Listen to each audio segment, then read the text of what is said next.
সর্বশেষ যে আপডেট তাতে দেখা যাচ্ছে তারেক রহমান কঠিন সময়ে ঐক্য এবং সহমর্মিতার জন্য সবার প্রতি কৃতজ্ঞতা প্রকাশ করেছেন। এক খালেদা জিয়ার অসুস্থতাকে কেন্দ্র করে পুরো রাজনীতি কিন্তু ওলটপালট হয়ে গেছে। বিএনপির জন্য এখন যেমন কঠিন দুঃসময়, তেমনি বিএনপির জন্য এখন একটি সাংঘাতিক রকম সুসময়। এই সময়টাকে বিএনপি যদি কাজে লাগাতে পারে তাহলে বহুদূর বিএনপি এগিয়ে যাবে, আর যদি ভুল করে তাহলে বিএনপি কিন্তু একেবারে গর্তে পড়বে। কেন আমি ব্যাখ্যা করছি, খেয়াল করেন। যেই নরেন্দ্র মোদী গত 15 বছরে বিএনপির চরম দুঃসময় একটি কথা উচ্চারণ করেনি খালেদা জিয়া এবং বিএনপি সম্পর্কে, সেই নরেন্দ্র মোদী গতকালকে তার উদ্বেগ প্রকাশ করেছে, তার সহমর্মিতা প্রকাশ করেছে। শুধু তাই না, তিনি বলেছেন যে তার চিকিৎসার ব্যাপারে, বেগম খালেদা জিয়ার চিকিৎসার ব্যাপারে ভারত সর্বোচ্চ সহযোগিতা করতে প্রস্তুত। এইরকম নরেন্দ্র মোদীর কাছ থেকে বা ভারত সরকারের কাছ থেকে এমন সহযোগিতা, এমন আশা, এমন কি বলবো, ঐক্য, ভালোবাসা, যাই বলেন না কেন, এটা কি বিএনপি কখনো চিন্তা করতে পেরেছে? পারেনি, কিন্তু এখন পাচ্ছে। হ্যাঁ, এটা বলা যায় যে ভারত বেকায়দায় পড়েছে, সেই কারণে হয়তো দেখছে যে আওয়ামী লীগ যেহেতু ফিনিশ, বিএনপি ছাড়া উপায় নেই, এখন বিএনপির উপরে তারা সর হইতে চাইছে। তারপরেও তো ভারত তো নীল ডাউন হলো, নতি স্বীকার করলো, সহযোগিতার হাত বাড়িয়ে দিল, বলতে পারেন স্বেচ্ছায় অথবা কৌশলে, যাই হোক না কেন। এটা আমি মনে করি বিএনপির জন্য একটা বড় পাওয়া, যে বিএনপি একটা ভারসাম্য, যে বিএনপি কারোর একক বন্ধু না, বিএনপি সবার বন্ধু। এই যে বাংলাদেশের পররাষ্ট্রনীতির সাথে কিন্তু মিলে যাচ্ছে যে সবার সঙ্গে বন্ধুত্ব, কারোর সাথে শত্রুতা না। এই যে কথাটা দেখেন, চীন এগিয়ে আসছে, তার মেডিকেল টিম চলে আসছে কালকেই এবং কাজও শুরু করছে। পাকিস্তানের শাহবাজ শরীফ সহমর্মিতা প্রকাশ করেছে।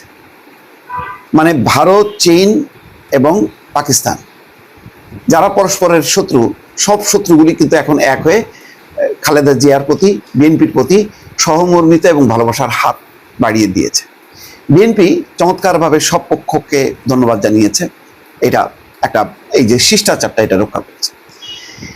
তার মানে এই ঘটনার মধ্য দিয়ে প্রমাণ হলো যে এখন বিএনপি একমাত্র দল যার প্রতি দেশের এবং বিদেশের সবার একটা ভরসা আছে, এবং এই ভরসার কেন্দ্রবিন্দু বেগম খালেদা জিয়া। এত ভালো সময়ের মধ্যেও বিএনপির ভেতরে কিন্তু একটা সংকট রয়ে গেল, সেটা হচ্ছে তারেক রহমানের দেশে ফেরার ইস্যু। যদিও কালকে রাতে তারা ঘোষণা করেছে শিগগিরই ফিরবেন, কিন্তু শিগগিরই ফিরবেন তারিখটা কিন্তু দিতে পারেনি। এটাও কিন্তু একটা পিছিয়ে থাকলো বিএনপি। সরকার বলেছে তারেক রহমানের সর্বোচ্চ নিরাপত্তা দেওয়া হবে, মেনশন করেননি যে এসএসএফ সুবিধা দেওয়া হবে কিনা, কিন্তু খালেদা জিয়ার জন্য কালকে রাতেই এসএসএফ সুবিধা দেওয়া হয়েছে এবং সেই অনুযায়ী এসএসএফ পুরো প্রস্তুতি নিয়েছে। হয়তো খালেদা জিয়ার অবস্থার, স্বাস্থ্যের অবস্থার অবনতি হলে প্রচণ্ড যে ভিড় হবে, সেই ভিড়ের প্রেক্ষিতে হয়তো এমনটা পদক্ষেপ নেওয়া হয়েছে। কিন্তু তারপরও যেহেতু বেগম খালেদা জিয়ার একটা অংশ তারেক রহমানও কিন্তু এই এসএসএফ এর সুবিধার আওতায় আসবে। কারণ রাষ্ট্র যাকে মনে করবে যে গুরুত্বপূর্ণ, যাকে নিরাপত্তা দেওয়া দরকার, সর্বোচ্চ নিরাপত্তা দেওয়া দরকার, সেটাই দেবে। এই ক্ষেত্রে কোনো মানে কি আইন আছে না আছে সেটা বড় কথা না, রাষ্ট্র যেটাকে মনে করবে সেটাই হবে।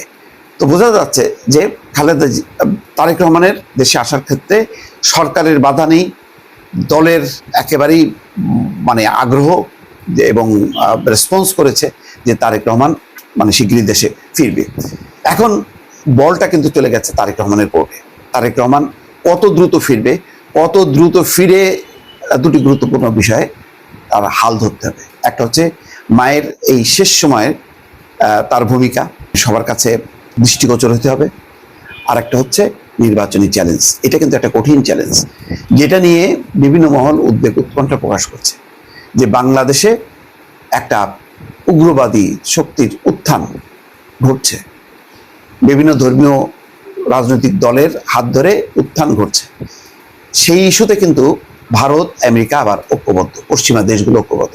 তারা গভীরভাবে বিভিন্ন ঘটনায় উদ্বেগ প্রকাশ করেছে এবং করছে। তারা মনে করছে যে বিএনপি যত পেছাবে তত বেশি উগ্রবাদীরা সামনে চলে আসবে। সেই কারণে সব পক্ষই এখন বিএনপিকে সামনে এগিয়ে রাখতে চায়।